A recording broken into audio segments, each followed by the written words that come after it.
The Subcommittee on National Security will come to order. Without objection, the Chair is authorized to declare recess at any time.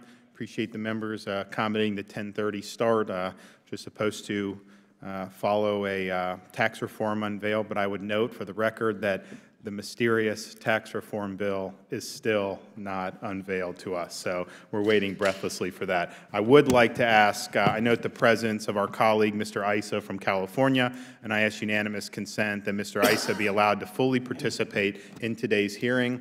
Without objection, it is so ordered. On September 11, 2001, radical Islamic terrorists attacked our country and killed thousands of innocent men, women, and children. These terrorists, aided and abetted by the Taliban, used Afghanistan as a safe haven and refuge. These terrorists spent years in Afghanistan plotting, waiting for the chance to strike us at home. Throughout the 90s, the American people watched as the United States suffered terrorist attacks in New York City, at the Khobar Towers, at our embassies in East Africa, and against our USS Cole. The failure to act in the run-up to 9/11 emboldened al-Qaeda to attempt a far more devastating attack. By 9/11-2001, Afghanistan had become a jihadi's paradise and a useful staging ground for al-Qaeda's malevolent designs. American forces responded to the 9/11 attacks with a rout of both al-Qaeda and Taliban forces. Yet today, after more than 16 years in Afghanistan, it is not clear that things are much better than they were after the Taliban first fell. Is Afghanistan on the brink of becoming a terrorist dream all over again?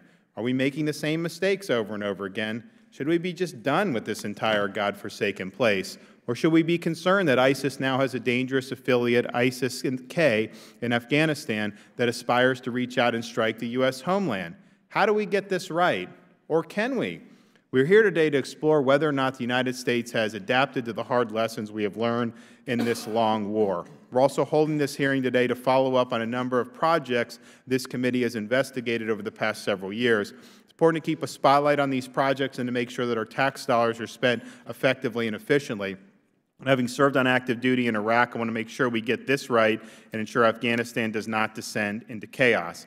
And today we're fortunate that before the subcommittee, we have Mr. John Sopko, the Special Inspector General for Afghanistan Reconstruction, to testify on the recent work his team completed regarding systemic corruption and waste in Afghanistan.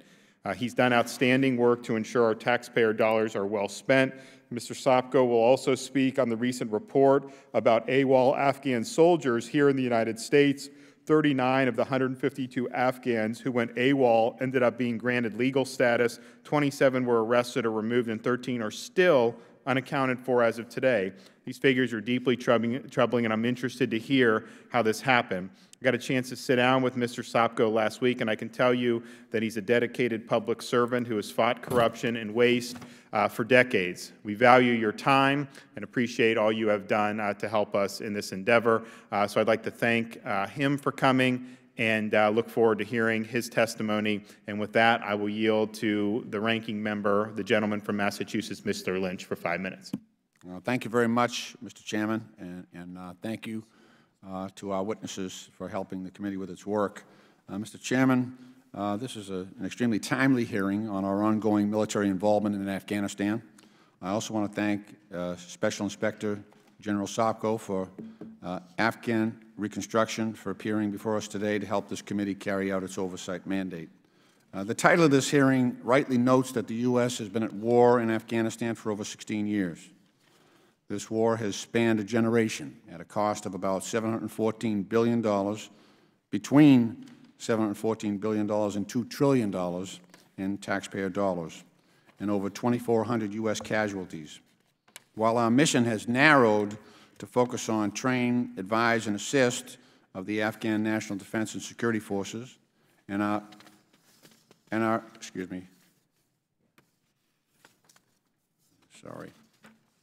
I've only got 3 pages here. There's some pages missing from my remarks. That's okay. Oh, all right. Okay. And our force levels have sharply dropped from 211 peak to over 100,000 to the current estimate of 9,800. It's just as critical that we have a clear strategy. This is why I requested this past June and then again in August with my colleague, Mr. Welch, that the Oversight Committee hold a hearing on the U.S. strategies for Afghanistan and Iraq. Regrettably, the President recently announced plan for Afghanistan fell far short in providing the details necessary to understand this purported new direction. He said nothing about how many more forces will be needed to carry out this mission or how success would be measured. Our forces need a clear strategy and guidance from their leaders, and the President's plan does not do that. Mr. Chairman, without a clear strategy and plan to carry it out, it becomes difficult to measure success, and our current mission to train the Afghans has been extremely difficult to gauge. For years, I've been seeking numbers of how many Afghan security forces have been trained, and for years, SIGAR has had difficulty in getting those figures. This is because the training program was set up without much metrics, and they are still not in place today. A lack of information keeps us from conducting oversight, from knowing what we are doing right and what we need to improve. I would urge the President to bring to Congress a clear and detailed strategy for how he intends to get this mission done. This brings me to a disturbing development, namely the Department of Defense recent decision to retroactively classify certain Afghan national defense and security force related force levels, in Afghanistan. Members of Congress need to be able to get on the ground, hear from the Americans there, and see with our own eyes what is happening. As a member of Congress and ranking member on the National Security Subcommittee, I have a duty, as does every member of this House of Representatives, to carry out the oversight required by this U.S. Constitution. These kinds of travel restrictions that are in place currently are inappropriate and highly concerning. In addition, the classification measures have become much more tightly prescribed in terms of what Mr. Sopko and his team can report to Congress in an open forum. And I will ask some questions about that to determine what information is being kept from the American public with respect to progress or lack thereof in Afghanistan. With that, Mr. Chairman, I yield back the balance of my time. I thank the ranking member. The Chair notes the presence of our colleagues, the gentleman from Kentucky, Mr. Massey, and the gentleman from North Carolina, Mr. Jones.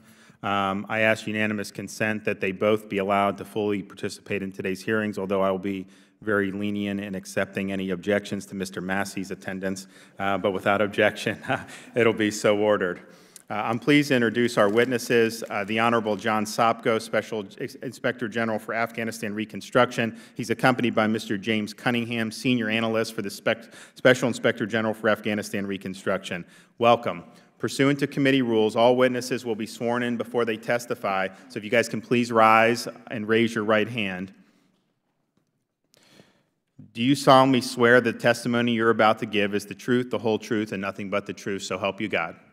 All right, please be seated. All witnesses answered in the affirmative. In order to allow time for discussion, please limit your testimony to 5 minutes. Your whole written statement will be made part of the record. And as a reminder, the clock in front of you shows your remaining time. The light will turn yellow when you have 30 seconds left and red when your time is up. Please also remember to press the button to turn your microphone on before speaking. And with that, we will our Chair recognizes Mr. Sopko for 5 minutes. Thank you very much, Mr. Chairman, Ranking Member Lynch, and members of the subcommittee. It's a pleasure to be here to testify today. As you know, in my written statement, I discuss in great details the findings, lessons, and recommendations of SIGAR's new report on America's 15 years of security sector assistance to rebuild the Afghanistan security forces. With the Afghan conflict in a stalemate, and with a new strategy for U.S. security sector assistance getting underway, the time is ripe for seeking every opportunity for improvement. In that spirit, I appreciate this hearing, which I think is an opportune time to look for recommendations for improvement. And that is something I would like to offer to you today in my oral presentation. The first recommendation we have is how to better utilize and align our capabilities with the needs of the Afghans. So the first things I would recommend, Mr. Chairman, is that DOD should establish and lead an interagency fact-finding mission to examine the Afghan security forces' current and future needs and realign our advisory mission to ensure that the right advisor and units are partnered correctly with the Afghan soldiers and police. The second thing is we need to have someone in charge. So DOD and NATO should create designated leads for the Afghan Army and police responsible for coordinating the training advisory missions from the ministerial to the operational level. Now, the Afghan Special Forces and the Afghan Air Force have proponent leads right now as part of a comprehensive team in place. That is one of the reasons why both of those forces are more successful than their peers, and we highlight that best practice in our report. The third thing is we need to learn from success. So with the introduction of more than 150 UH-60 Black Hawk helicopters for the Afghan security forces, you recommend that the Army should immediately reach out to the U.S. Air Force to capitalize on their best practices from their training of Afghan fixed-wing pilots. The fourth recommendation, sir, deals with the fact that our trainers in Afghanistan need help, and they need help back here in the United States. So we recommend that to ensure persistent and comprehensive training while preserving institutional knowledge, we recommend that DOD create an element in the United States staffed with representatives from all the military and civilian agencies who are specifically trained for Afghanistan as advisors to provide additional support to the training mission in Afghanistan. It is also critically important that those who are assigned view this as career enhancing. Right now, such an assignment would be career ending for many of our military and civilians. The fifth point I would focus on is we need to use NATO better.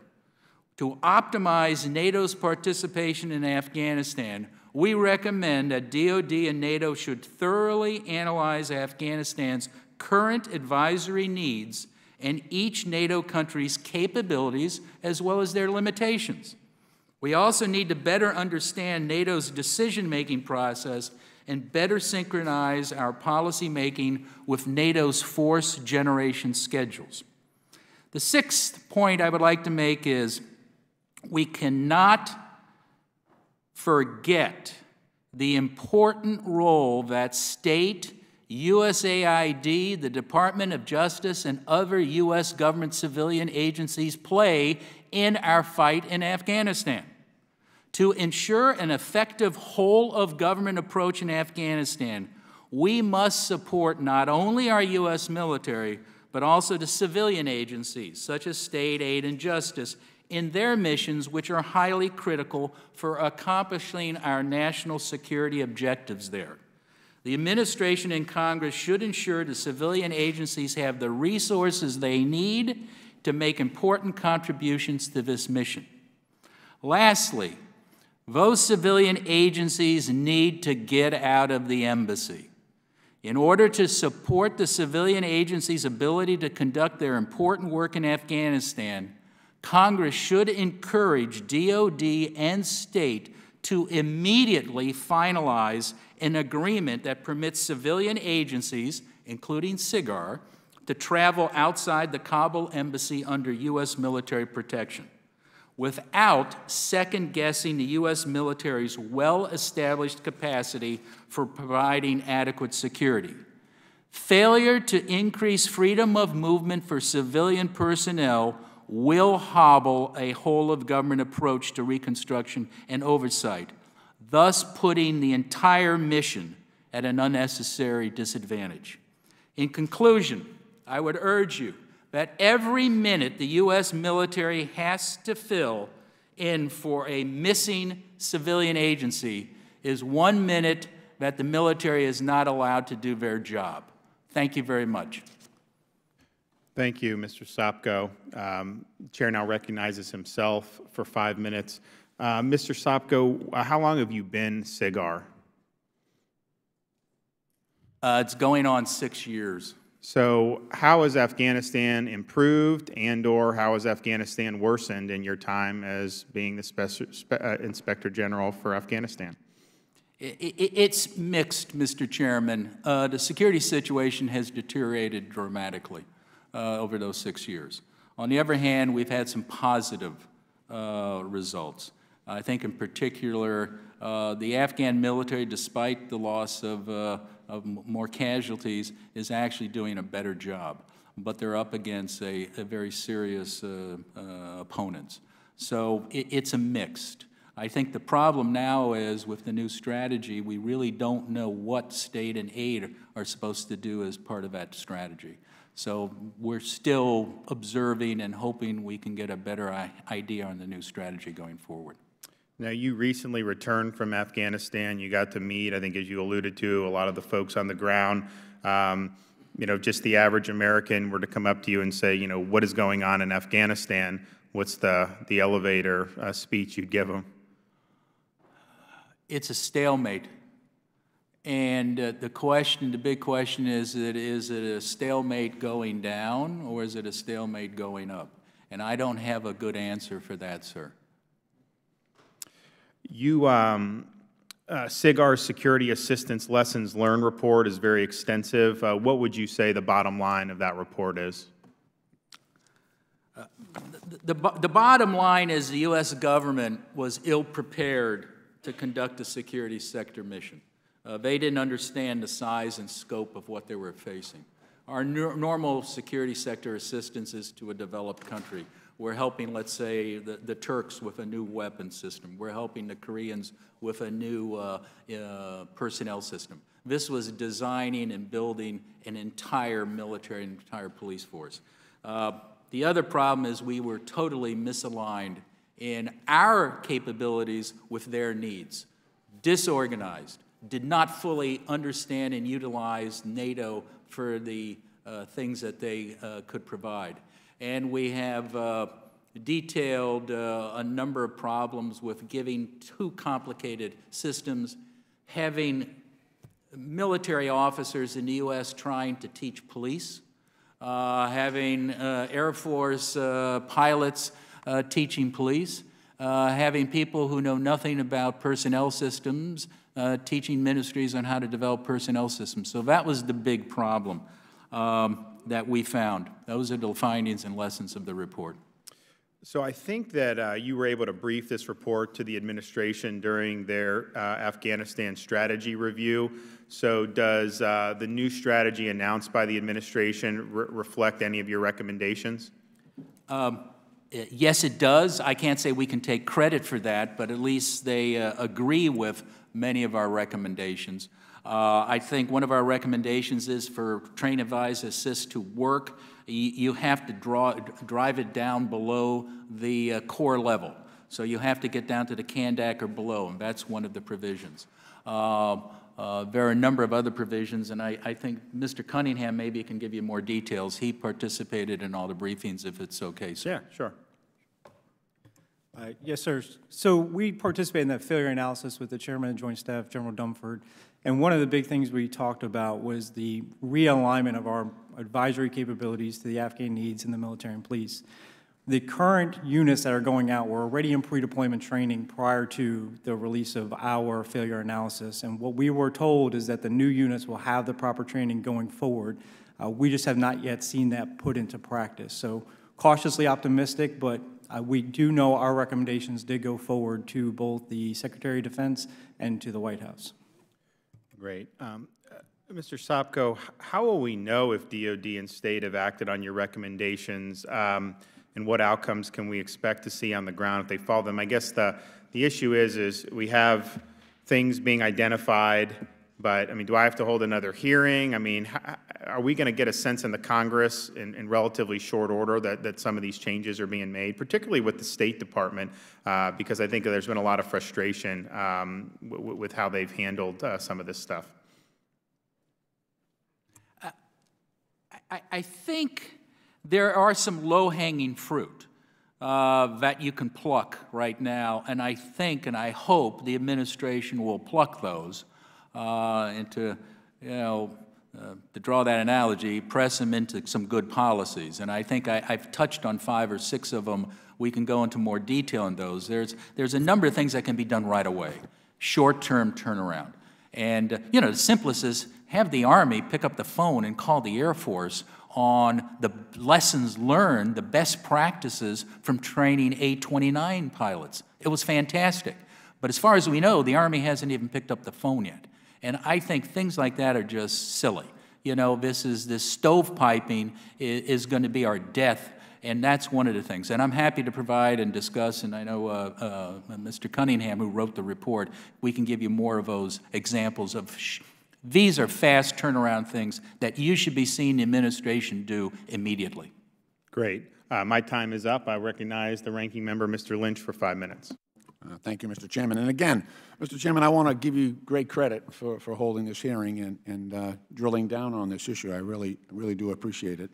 And again, thank you, Mr. Sopko. Thank you, Mr. Cunningham, for your good work. And Mr. Sopko, 5 years, it's going 6 years now. There's an institutional memory that I think you offer us that's very, very helpful during our investigations.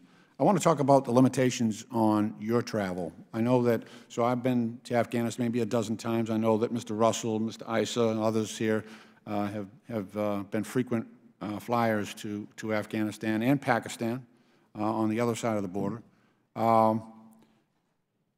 In the past, we've had no problems getting into Lashkar, Kandahar City, put us in Strykers. We were able to drive right down to the Pakistan border, a place called Spin Bolduc.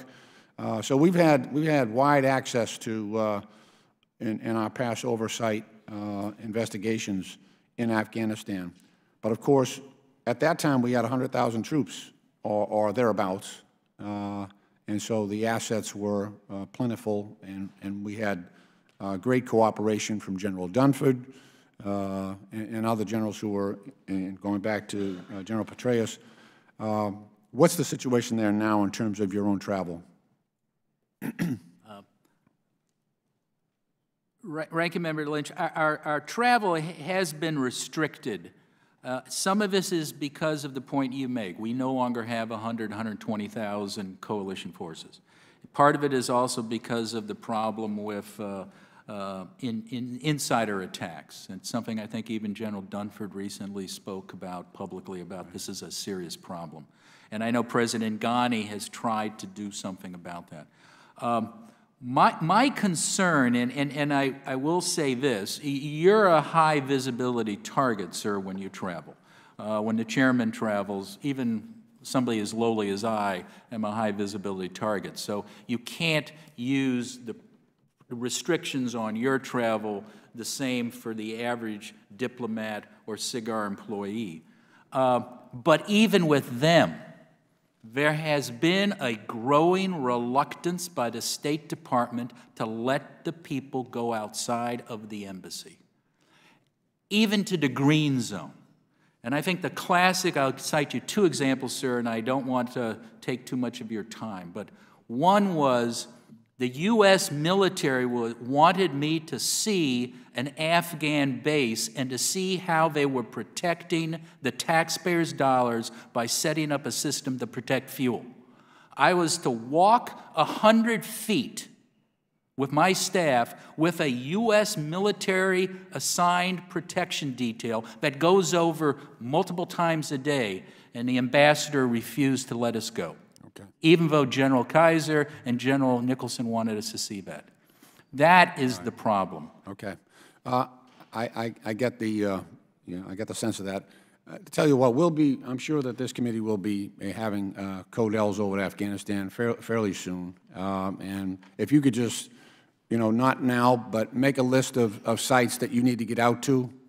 We could probably, I've had great cooperation from General Dunford and Secretary Mattis for that matter in terms of travel. So maybe we can combine our resources and plan ahead and make sure you get out to where you need to go. And Mr. Lynch, the important thing is there's an MOU that was in place that allowed us to You're eating all my time. I'm sorry. Okay. We're going to have to deal with that offline. The other question I had was, so we have classification issues that were in place for the last, 14 or 13 years, and now we've got some new classification issues. What am I being denied What is the American public being denied access to under the new classification regime? I would ask to be made part of the record. We have a 7-page document laying out everything that's been classified. It's basically casualty, force strength, equipment operational readiness, attrition figures, as well as performance assessments. And that would mean, using the new test, it looks like the Afghans can classify anything that's embarrassing. So I have a list of reports here that I think all of you have probably read, dealing with the Afghan Navy that didn't exist, dealing with the camouflage that didn't exist, and dealing with an airplane that cost nearly $500 million that couldn't fly. Using the new test, I would not be able to tell you in a public setting or the American people how their money is being spent. So this is a slippery slope, sir, that we are now on. Mr. Chairman, I would make a motion that we accept the reports offered by Inspector General Sopko regarding the effect of the new classification regime instituted recently. That objection. Do you have copies that you can provide to us? So I can give you the whole list of the reports as well as the copies, but I'm happy to give you also this memo, which my staff prepared as to what specifically is now classified. We can make without objection. Thank you, Mr. Chairman. I yield back. Gentleman yields back. Chair now recognizes the Vice Chairman of the committee, Mr. Russell, for 5 minutes. Thank you, Mr. Chairman, and thank you for holding this hearing. I guess I've got one basic question to begin with, and then we'll take the discussion from there. First off, thanks for what you do, and I mean that with all sincerity. But what are the consequences of quitting?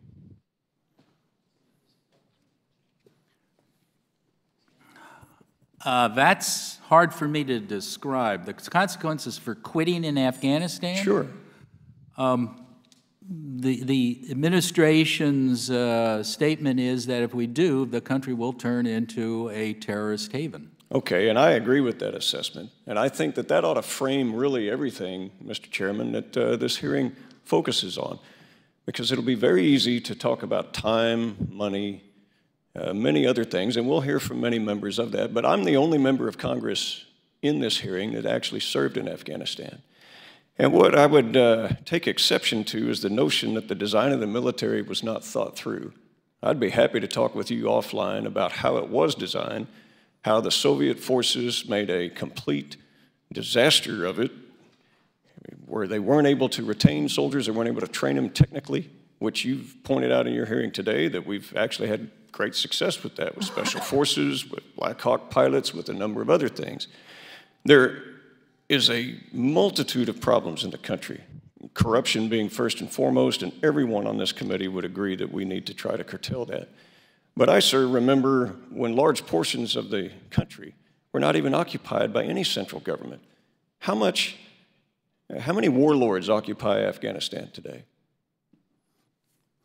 Quite a few, sir. Where they're in total control of regions. Herat, Mazar-Sharif, maybe 40% of Kabul as they're turning it into rubble. How many warlords occupy Afghanistan today? And sir, let me just clarify. We're not talking about ultimate success. As I said, I think there has been success. The report that we released had to do with the training mission and training. Well, let's visit to build that, up. because one of your critiques was that the police are not properly trained, and the military has no business training the police. Are you aware, sir, that when we first began the mission, that NATO took on many voluntarily of the training of the police, which was welcome? In fact, I was a delegate to the United Nations Afghan Security Conference in 2002 that met and discussed these very issues in Geneva, Switzerland. After pulling, my jeans and shirt to try to get to Geneva out of a duffel bag after sitting cross-legged on a carpet in Afghanistan. But we understood the security issues there, and one of the problems, sir, was infiltration. They made a disaster of it when you had police forces coming in, goodwill, all of this, no vetting, and they said, please come on in and let's do this, we'll train you to be police. If you go back and examine the blue on green incidents, most of them come from law enforcement, not the military. The NATO, I agree, could be used better in that regard, but we have to look at the things for infiltration. And with regard to the Army not talking or cooperating. I find that very striking since most of our headquarters are fully integrated in the armed forces there on the ground. To point to this fact, you stated that the Special Forces have been quite successful and quite reliable. I would point out that the Army trained those, so they obviously know something about training to technical ability and giving all of that. And I guess my point is this. While I applaud efforts on corruption, what is hard for me as a warrior for most of my adult life is it's always people sitting here talking to people sitting there, pointing bony fingers with red faces saying, why is this a failure? Why did this go wrong? We should quit. We should pull out. And I tell you what, for the record, Mr. Chairman, I cannot be one of those today. I just can't. And there'll be follow-on testimony that we'll hear from our colleagues, and I respect that. But quitting is going to have disastrous effects. And the more that we feed this narrative that our nation does not have the will and the resolve to get things done is part of the problem. Having been a warrior and veteran of several wars, I can tell you this, that when we have this confusing message coming from Congress and coming from others where oh, we're going to have commitment. No, we're not going to have commitment. Oh, we're going to have a timeline. No, we're not going to have a timeline. Oh, we're going to be here for this long with this many troops. No, we're not going to be there for this long with this many troops. Does that have an impact on how the Afghans see resolve and commitment from the United States? I don't know, sir. Well, I do. Yeah, yeah. It has a big impact. But Congressman, let me just tell you, we support the mission in Afghanistan. The reason we issued the report is to try to draw lessons learned. And I favor that. And best practices. So we state the facts as we found them. I think you probably would agree in reading the report with 90% of what we found and what works. The whole reason we issue these reports are not to say gotcha to the military. And as General Dunford and others have been very happy, they confirm and help them in designing and implementing better programs for the future. So this report is not an attack on our military. It is not an attack on our mission, sir. It is trying to help the mission. Well, and I'm glad that you established that because that's the foundation that we need to be on. And I am grateful for that. And thank you for your indulgence. Mr. Chairman, I'm out of time. Yeah, gentleman's time's expired. Chair now recognizes Ms. Demings for 5 minutes. Thank you so much, Mr. Chairman, and I echo the ranking member's comments about this particular hearing. I am definitely glad to see it. As a new member of Congress, my first CODEL was to Afghanistan for the purpose of really developing a better understanding of the mission there and also the overall strategy. I also want to take a moment to commend my colleague, Mr. Russell, as he leaves for his service. I do think as a law enforcement officer, a career law enforcement officer, our overall strategy and an exit strategy is also very important. So thank you to both of our witnesses for being here with us today. Mr.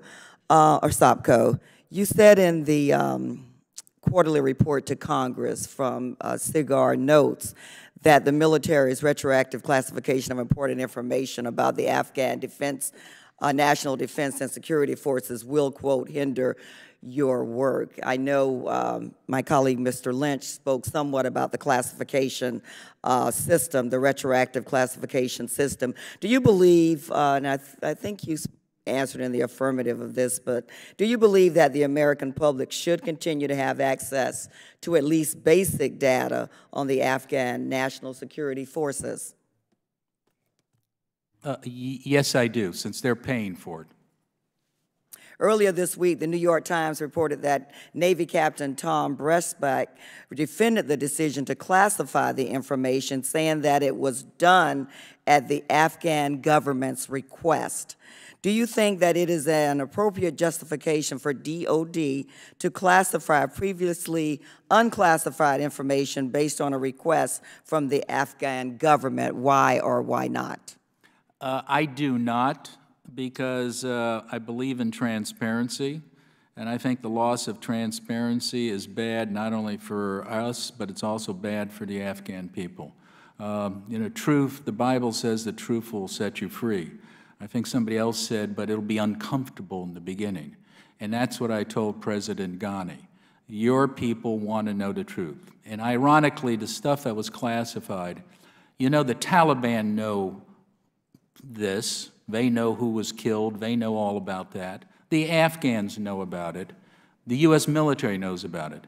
The only people who won't know are the people who are paying for it. That's your constituent. That's every one of you who pays taxes. And I think the American taxpayer has a right to know how their money is being spent and whether it is succeeding or not. If you classify this, the only people who won't know what's going on in Afghanistan are the people who are paying for it. Has DOD provided you with any other justification for classifying metrics that were previously unclassified? If so, what was it? The only justification we want was that the Afghans didn't want it released. The second justification was a reinterpretation of some policy on classification, but they never gave us a copy of the policy. I think the other telling thing is they will not identify who classified the material. Just last week, Secretary Tillerson visited Afghanistan with a heavy security detail and met with the Afghan president at Brigham Air Force Base, largely because of security considerations. How can SIGAR and congressional committees conduct effective oversight of U.S. government programs if in Afghanistan, if personnel are confined to the most secure environments? It is extremely difficult, Congresswoman, but as I said before, we are high targets or high visible targets. The average USAID, DOD, SIGAR official is not that visible, but only if we have an MOU with the military providing us that protection, or with the State Department providing protection, can we do our jobs. And that can be done. And we had an MOU for 6 years with DOD, but now it's, we've been told in 90 days it disappears. What sort of support is SIGAR provided in Afghanistan by the U.S. military as it carries out its oversight responsibilities? Actually, we have had great support from the U.S. military, and prior to this, we still have great support from the State Department security officials. They've been very good. It's just a decision was made by the ambassador there, and it may have been by Maine State, we don't know, to abrogate our MOU and not let us follow that through. And that's the confusing thing, and we don't think that's really helpful to the mission. Thank you so much, Mr. Chairman. I yield back. General Lady yields back. Chair now recognizes Mr. Duncan from Tennessee for 5 minutes. Thank you, Mr. Chairman. Georgianne Geyer, the very respected foreign policy columnist, wrote several years ago that Americans, quote, will inevitably come to a point where they will see they have to have a government that provides services at home or one that seeks empire across the globe, unquote. And we all have seen very many articles, and there have been hearings over the years which have described Afghanistan as the graveyard of empires. And backing that up, it was interesting to me, on September 4th of this year, a couple of months ago, the New York Times International edition carried a story entitled "The Empire Stopper," which said foreign powers have tried to control Afghanistan since the 19th century. But the story had a very interesting first paragraph. It said, quote, when the American author James Michener went to Afghanistan to research his work of historical fiction called Caravans, it was 1955, and there were barely any roads in the country. Yet there were already Americans and Russians there jockeying for influence. Continuing the Times quote, it said, quote, later the book's Afghan protagonist would tell an American diplomat that one day both America and Russia would invade Afghanistan and that both would come to regret it. Michener wrote that 62 years ago, yet how true it is still today. And then finally, I will refer to something that William F. Buckley, the icon of conservatism, wrote several years ago, and he wrote it about Iraq, but it certainly applies to Afghanistan even more so. Mr. Buckley started out as a strong supporter of the war in Iraq, but before he died, he became a strong opponent. And he wrote this, he said, quote, "A respect for the power of the United States is engendered by our success in engagements in which we take part. A point is reached when tenacity conveys not steadfastness of purpose, but misapplication of pride." Let me repeat that. A point is reached when tenacity conveys not steadfastness of purpose, but misapplication of pride. And Buckley continued, he said, "It can't reasonably be disputed that if in the year ahead the situation in Iraq continues as bad as it has done in the past year, we will have suffered more than another 500 soldiers killed." And he said, "Where there had been skepticism about our venture, there will then be contempt." I can tell you that I don't really understand how any true fiscal conservative can be in favor of dragging this war on forever. We've been there 16 years. And I think it's a huge understatement to say that I don't agree with the New York Times many times or very often.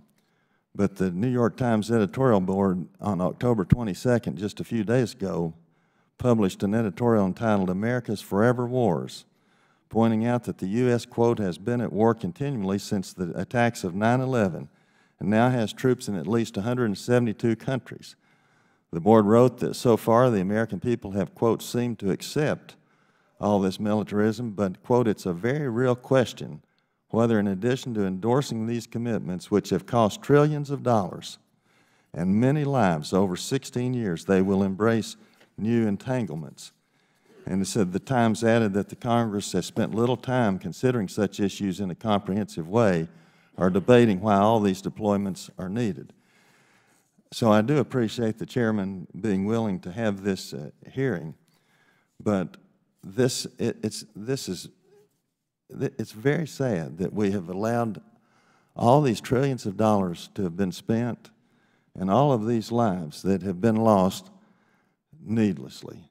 I think it's very, very sad, and it's something that I think we're long past the time when we should have gotten out of Afghanistan, and we shouldn't keep continuing to drag this out. I would like to say in conclusion that, Mr. Sopko, I really appreciate the work that you've done pointing out billions and billions of dollars worth of waste over there, and I would like to ask unanimous consent that a story from the Washington Post dated August 22nd of this year entitled, "Here are 6 costly failures from America's longest war. Number 1, Kashmir goats." And this story ran in the Washington Post. I would like to ask unanimous consent that this story be included in the record at this point. Without objection. And I thank you for yielding me this time. Gentleman yields back. Chair now recognizes Mr. Welch for 5 minutes. And I'm sorry Mr. Russell is not here, because I too would like to pay respect for his service. But I want to say to Sigur that your office has been just the facts ma'am approach to what is happening to taxpayer dollars. And I believe that it has allowed those who believe the policy in Afghanistan is the right direction, but it's not necessarily being implemented right, and those who question the wisdom of the policy, basic information about how so much of our spending essentially has evaporated or been transferred to Swiss bank accounts by corrupt officials in Afghanistan. So, Mr. Chairman, I really want to thank you for this hearing because this office is absolutely essential, whether you take the point of view of Mr. Russell or Mr. Duncan about what's the right policy. Second, just the questions about what our policy should be are not the responsibility of your office, so I just want to acknowledge that. That's correct, sir. You're looking at where the dollars we've appropriated are going. Are they going into the mission, or are they vanishing into thin air? And number 3, I have major questions about our policy, and I thought Mr. Duncan had an excellent quote. This is not about our military. I've been to Afghanistan 4 times. and it's extraordinary to me to see what our soldiers are accomplishing under extraordinarily difficult circumstances. But the challenge for us, Mr. Chairman, is it's our job to give them a policy that gives them a shot at success. That's our job. You know, when Mr. Russell is there as a soldier, he has to carry out the mission, but we're the ones that have to give it to him. So, looking back at all the SIGA reports, our dollars are being wasted in pretty gross ways, starting with shrink-wrapped pallets of cash being flown out of the airbase, starting with contracts to deliver water to our soldiers in forward operating bases that have to go up through Pakistan, and where their firefights basically used as negotiating ploys by warlords that want to extract much more money in order to allow safe passage for that water to get through, to the recent episode of buying uniforms that had camouflage designs that are suited for Tahiti, but not Afghanistan. So I really appreciate your recommendations, and they all make immense sense to me, and I would endorse those, and perhaps our committee could as well. But the fundamental question is the policy that's going to be advocated by the Congress of the United States and whether this thing is working at all. In your investigations, can you make some general comments about the reliability of accountability systems within the Afghani partners that we have? Mr. Sopko. Yes, I can, sir. Basically, we have serious questions about most of the internal accountability capabilities. And I actually had a conversation with President Ghani on that on my last trip. And he acknowledged there are problems in certain agencies or ministries.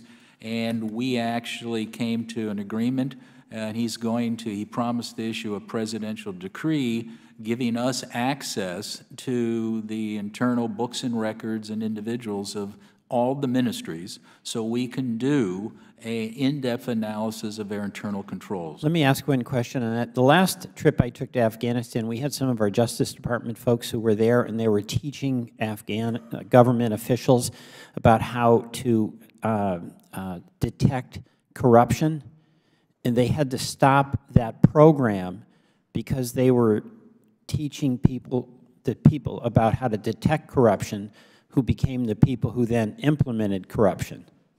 Has that changed?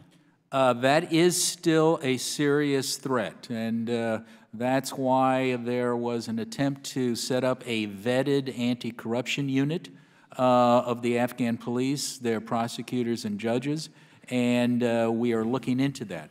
The problem is that quite a few of those people were supposed to be polygraphed. They were polygraphed, and a good number failed the polygraphs, but we've never followed through with removing those people. So those are some of the questions that we're looking at. If you're setting up a vetted unit, by definition, you have to follow through with the vetting. You don't polygraph people and then let them stay when they fail a polygraph on corruption. Okay, I want to thank you and Mr. Cunningham for your service. I yield back.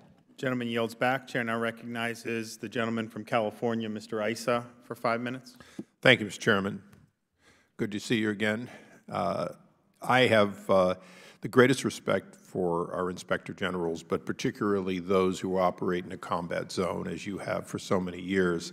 And it is interesting that one of the complaints you bring to us today, one of the very valid ones, is that you're not being given enough access in the combat zone to do your job. And that's something, hopefully, that the committee can help right.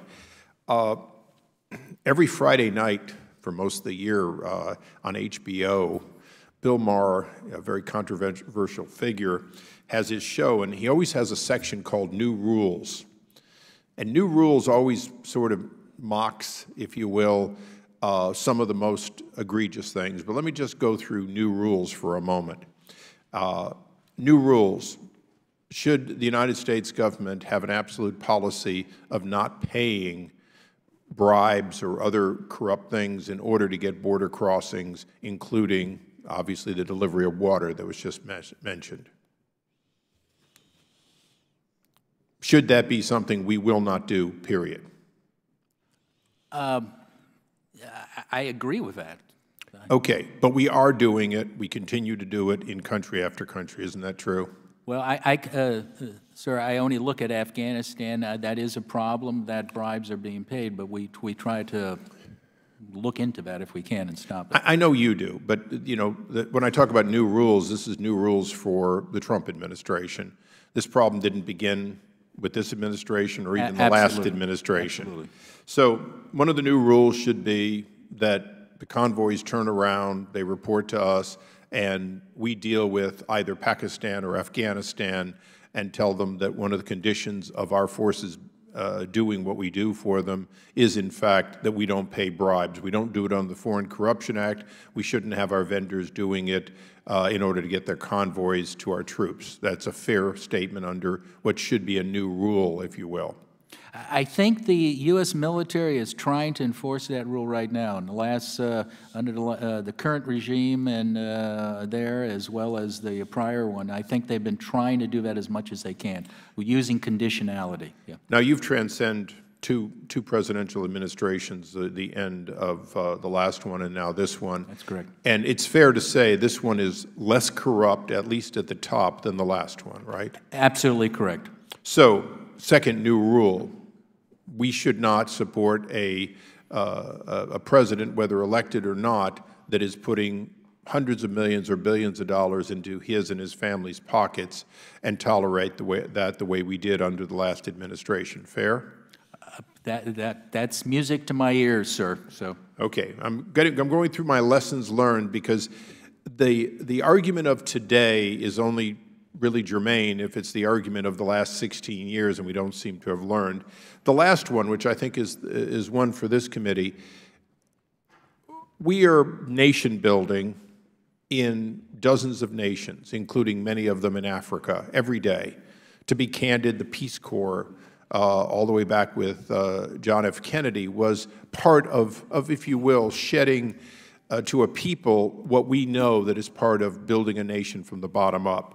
So if whether each president I can think of going back a long way has said they're not going to nation build, if we're going to nation build, let me ask you the most poignant question. You mentioned the problems of active duty, uniformed military personnel trying to teach things which they are not particularly suited or trained for, correct? that is correct. So shouldn't the new rule be that we develop capability either at the State Department and or at the Department of Defense, presumably in the reserve component, and or somewhere else, that in fact finds the people around the United States or even outside around the world that in fact can be a productive part of nation building? That is absolutely correct, and that's what we're talking about in our latest report, sir. So if we're going to take away something after 16 years of, I call it the Groundhog Day in Afghanistan and Iraq, of being back at the same point that we were at previous times before we let things go awry, and now we're back fighting to a point at which we're hoping not to make the same mistake again, one of the most important things is we as a committee and we as a nation must find a way to build those institutions, whether those countries want to fully cooperate or not, find a way to build those institutions. And that means we cannot continue to use the same people who, as well-meaning and hard-working as they have been, are not prepared or qualified to exit the country with the kind of skills. And that includes the United States military, if you will, the warfighter trying to be a trainer of mayors or bureaucrats. That is correct, sir. And that, again, it's trying to align our capabilities. We're not saying we don't have the capabilities. Problem is, they're not the ones we're being sending because of the way the system was set up. And that's the low-hanging fruit that we can start doing. That's what we talk about, do this assessment. Find out what their needs are, then come back and find out what our capabilities are, and then make certain the right people go to the right units in Afghanistan. Thank you. Thank you, Mr. Chairman. Gentleman's time's expired. The chair now recognizes the gentleman from Kentucky, Mr. Comer, for 5 minutes. Thank you, Mr. Chairman. And Mr. Sopko, thank you so much for being here. Thank you for the work that you do. That's so important to us in explaining the complexities of what's currently going on with this conflict and helping us determine a more successful future for this mission. I also want to make note that I'm proud to represent the men and women of Fort Campbell Military Base in Kentucky. They have been deployed to Afghanistan countless times over the past 16 years, so this issue is very important to me and my district. My first question, in your testimony you highlighted the challenge that politically constrained timelines pose to reconstruction efforts, particularly A&D SF readiness. I think it's clear that we need to move away from the previous administration's strategy of imposing arbitrary timelines and force levels that do not reflect the situation on the ground. That being said, I have serious concerns with the prospect of an open-ended conflict in Afghanistan that could drag on for another 16 years. So my question is, can you comment on how to balance the need to respond to conditions on the ground while still maintaining key benchmarks and goals for the transition to more complete Afghan security control? I think that can be done, and part of it is being done with oversight like this by Congress. Don't give open-ended funding. Don't give open-ended acquiescence to a mission. Calling people to task, whether it's at state aid or DOD or the IG community, and tell them what it is. That is our biggest complaint, sir, is we look at metrics, inputs, outputs, and outcomes. And we find agencies that don't even know how much they're spending. But then they can maybe tell us how much they've spent it on, how many shoes they bought, how many guns they bought, or whatever, but they don't know what the ultimate outcome is. And your job, I think, in Congress, if I can be so bold as to suggest, is to hold the U.S. government agencies accountable, just like we are trying to hold them accountable in Afghanistan. But I agree with you on that point, sir.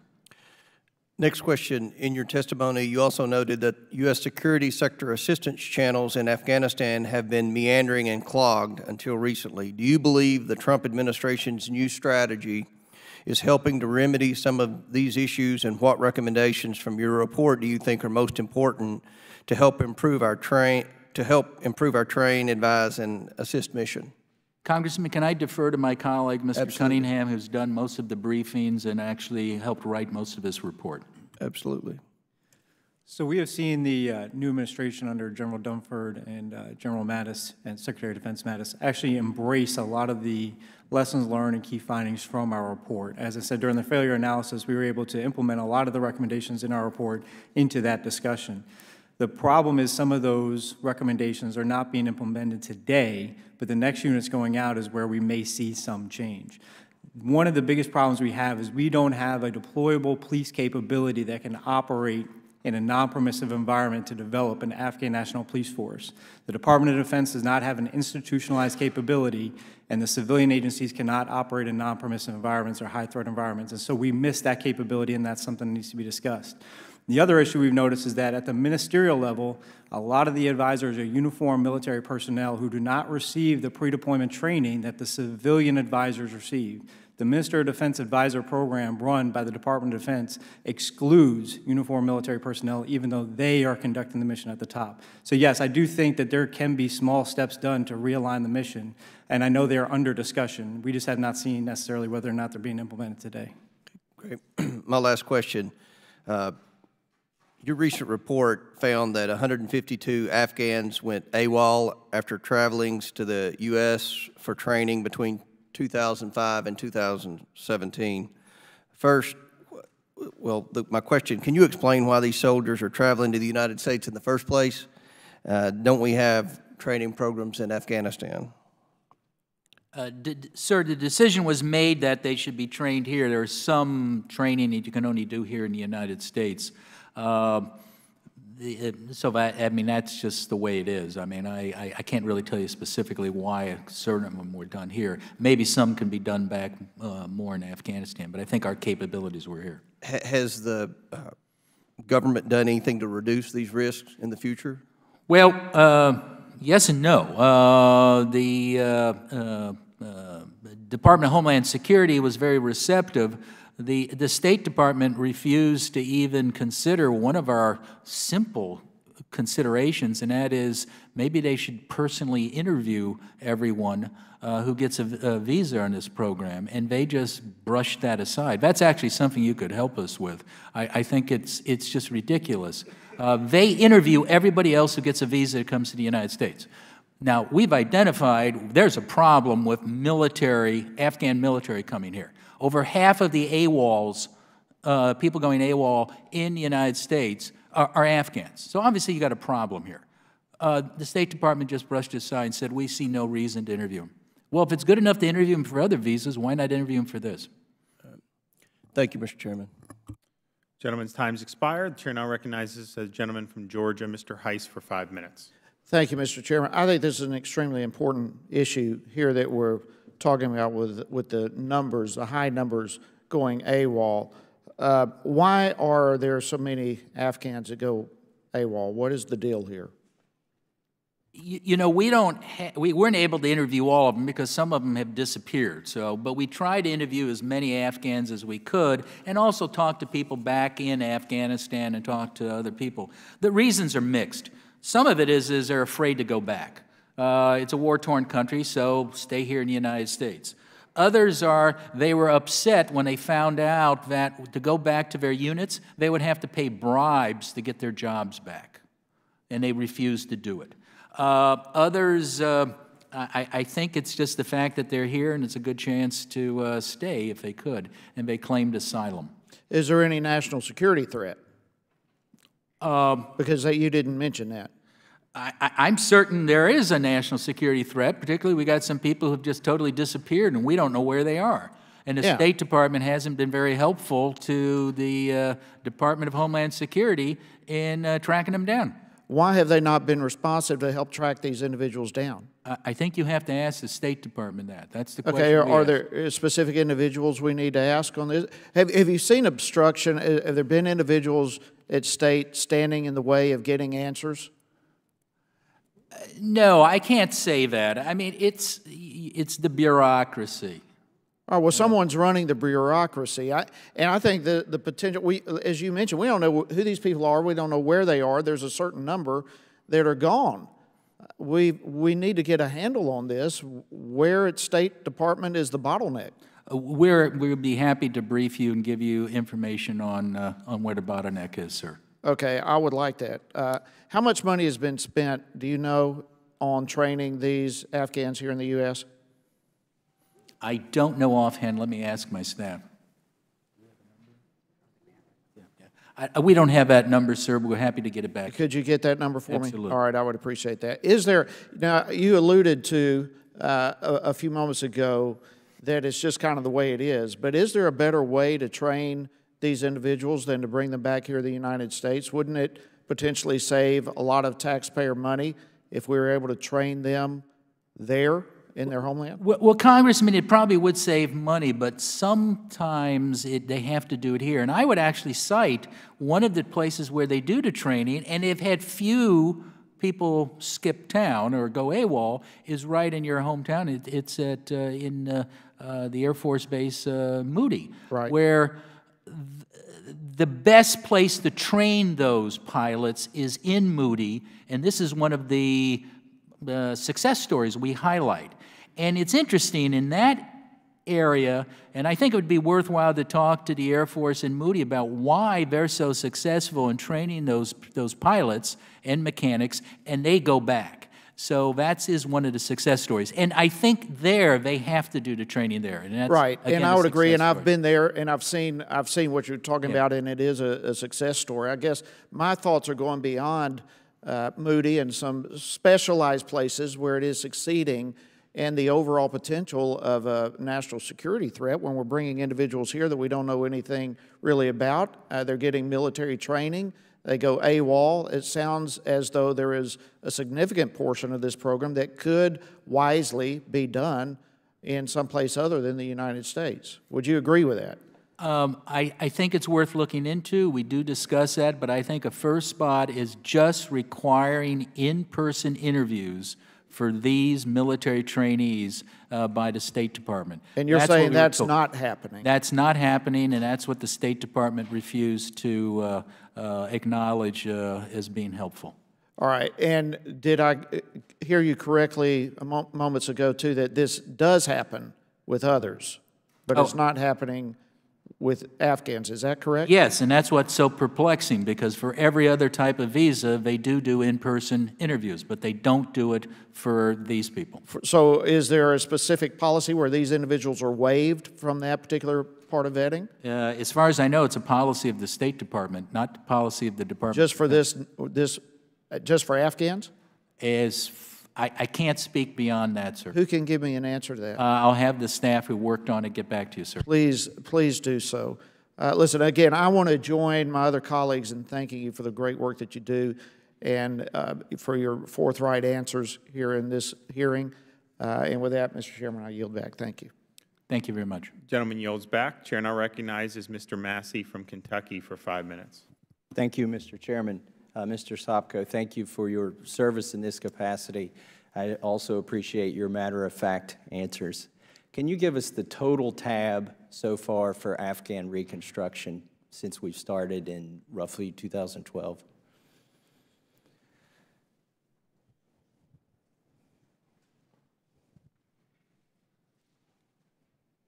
If you want to round it off to the nearest billion. Should have that at my fingerprints. It's $120.78 billion for reconstruction, and that's through September 30th, 2017. But that doesn't include the $7.42 billion that's in the pipeline. That means it's been authorized, appropriated, but not yet spent. So the last time you were here 18 months ago, it was $113 billion, roughly. And now we're up to $120 billion, and you say there's $7.4 billion in the pipeline. The reason I asked that question is that that stands in contrast to something we heard our president say, that we're fighting terrorism, we're not nation building in Afghanistan. It sounds like another $7.4 billion in the pipeline might go to nation building, and I noticed in our own budget, we're not cutting the money for, quote, nation building.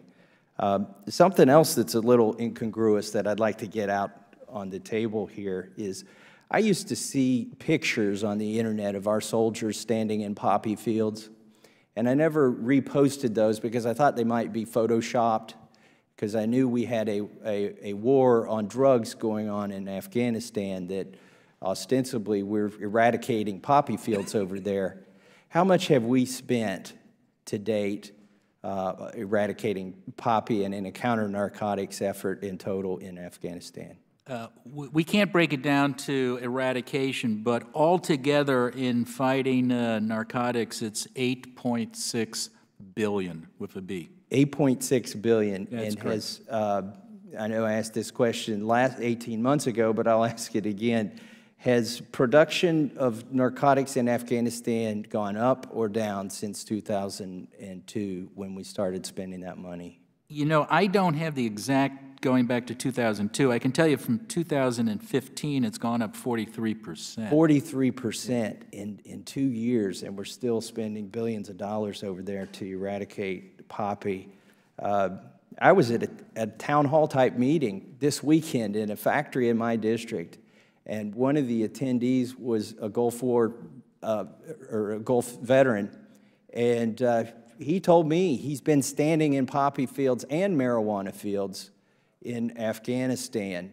So now I know the pictures are real that I see, that those crops are there, and he struggled, and I struggled, to try and explain to the rest of the constituents in the room how that could be possible. How is that possible, that we're spending billions of dollars and we can see it everywhere, yet it's not being destroyed? It's possible for a couple of reasons. First of all, it's very difficult because of just the security situation. But the second reason is we have no strategy. I have complained for the last 3 or 4 years, where is the counter-narcotic strategy? Just like we have no strategy for fighting corruption. You need a strategy. Then you have a strategy, as the good congressman. Then you look at inputs, outputs, and outcomes. You get metrics. We have no metrics. We have no strategy. Now, what concerns me is that when General Nicholson or General Dunford testify that 60% of the funding going to the Taliban terrorists comes from narcotics trafficking, and we have no strategy. Now, I think we all read in the press about how we focused on ISIS and their relationship to oil production, and we bombed the heck out of that oil production to cut off that funding source. Poor General Nicholson is trying to fight the Taliban, and no one's focusing on 60% of the funding going to the Taliban. Now, that's a serious problem, and if that is the proverbial elephant in the room. We are never going to win in Afghanistan if we don't focus on the whole narcotics problem. Now, in my brief time left, I want to talk about what winning looks like, because I think there's also this public perception that stands in stark contrast to what I've heard from you, and also from our Secretary of State recently, who I think is more of a realist here. There's this public notion that we've routed the Taliban, and if we leave, they'll come back to power. Yet Secretary Tillerson says that basically we are fighting to have a better negotiating position with the Taliban. Have we routed the Taliban, and when we leave, will they be gone? I am under oath. We haven't routed the Taliban. But I'm not the best person to answer the questions on how well we've done on the warfighting. I do reconstruction, but, you know, I just have to be honest with you. We have not routed the Taliban. When it's reconstructed, Gentlemen's, I'm sorry, I yield back. My gentleman's time's expired. Chair now recognizes Ms. Fox for 5 minutes. Thank you, Mr. Chairman, and thanks to the witnesses who are here today. Mr. Sopko, are you optimistic that the security situation will improve enough to allow your team out to survey and oversee the reconstruction efforts? I believe the security situation will improve, and I believe if the MOU with the Department of Defense and the State Department on security is written and is carried out, we will be able to get out. Not as much as we'd like, but we'd at least be able to get out. And what is your view on the President's proposed troop increase impacting your ability to conduct oversight? I think it can only help, ma'am. And although most of the advisors in the troop increase will be on advising and training, we hope there'll be an increase in what we call guardian angels, not only for them, but also for others who need their protection. So we think it's a positive step. And you may have said this before I came in, but how has the DOD performed in the last year in getting facilities built quickly and at a much fairer price to taxpayers? I cannot give an assessment on that yet. We're actually looking at that right now, and I can't really tell you what the conclusions are. They're trying, let's just say that. I think this military team here under General Nicholson have done more than anyone on trying to hold the Afghans accountable on corruption and other things, but I can't just give you an estimate on overall success. Well, let me ask you a couple of specific areas. What's the status of the Ministry of Defense building? Last year experienced some significant, lengthy construction delays. Could you give us an update on the status of that building?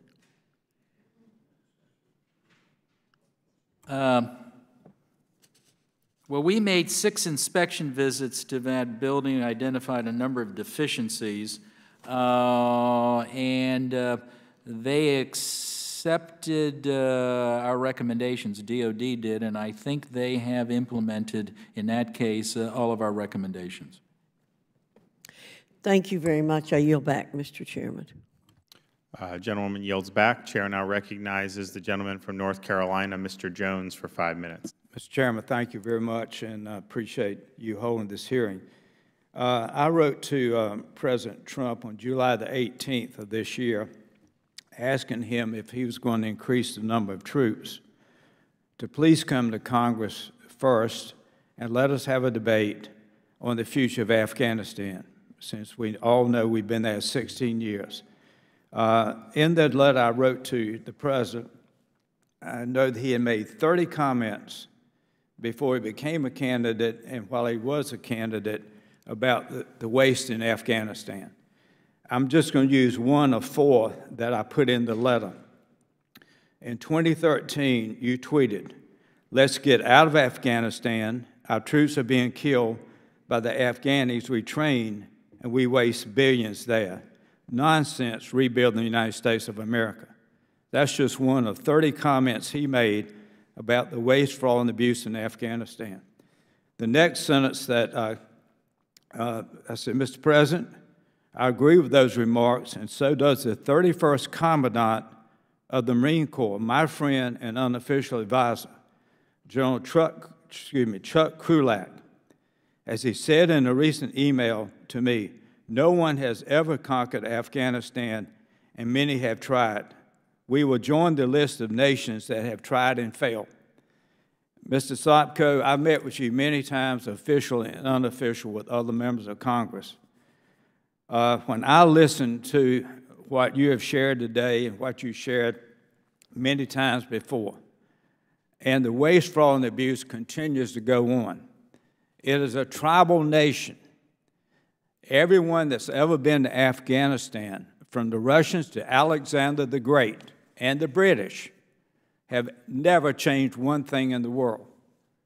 I know that there are people who don't appreciate you and your staff and what you do, because many of them are in Congress, not here in this committee today, that would like to cut your funding. That was a story in the newspaper a year ago. This MOU issued probably because they're dragging their feet, but there's neither here nor there. I don't know that as a fact, because when the American people see the stories that come out from your report, that every member of Congress gets that same report, these stories, I know they've been, I've got a handout front and back that I have a list of 50 stories about waste, fraud, and abuse that I give to my constituents back in the district.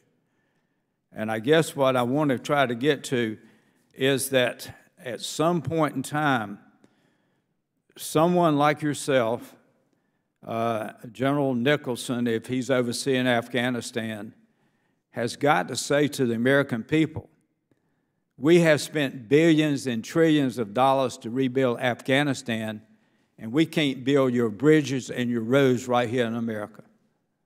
At some point in time, this Congress needs to have a debate after 16 years, and let us have a new debate on the future of Afghanistan. Because I will tell you truthfully, there are at least 90 members of the House, both parties, that were not here in 2001. I was here in 2001. And when I hear this waste, fraud, and abuse consistently for 16 years, I'm on the Armed Services Committee, it distresses me as a taxpayer. I have the Marine base Camp Lejeune in my district. I've taught the Marines active duty and retirees who have been to Afghanistan 5, 6, and 7 times. And they say nothing will ever change. That has nothing to do with the work that you and your staff do. Y'all are the truth tellers. The problem is that Congress continues to pass bills to waste money over there, and we can't even get a debate. So my last point, very quickly, if you are here 10 years from now, and I won't be here 10 years from now, would you be willing to tell the members of Congress, the American people who are now financially broke as a nation, have done about all they can do in Afghanistan? Congressman, as you well know, and we've had this conversation, I don't do policy, I do process. But I do promise you, the first day I'm out of this job, because it's not my job to talk policy, I'm happy to publicly tell you what I really think about our mission in Afghanistan. But until then, it's not my job to do that, and I support this committee, the chairman, the ranking member, for holding hearings. I'm a history buff, and there's a famous quote by President Lincoln, "Give the people the facts, and the country will be free." And that is what our job is. We give you the facts, and you as the policymakers decide whatever you do. I think Congressman Welch was very accurate on that. Whatever side you are on this issue, I just state the facts. You know, I'm like the umpire. We have a ball game that was last night. I'm calling strikes and outs and whatever. Some people may not like me, but I'm still supporting the game. And that's what my job is, and your job is to then take those facts and handle them appropriately. I thank you for the gentleman from North Carolina.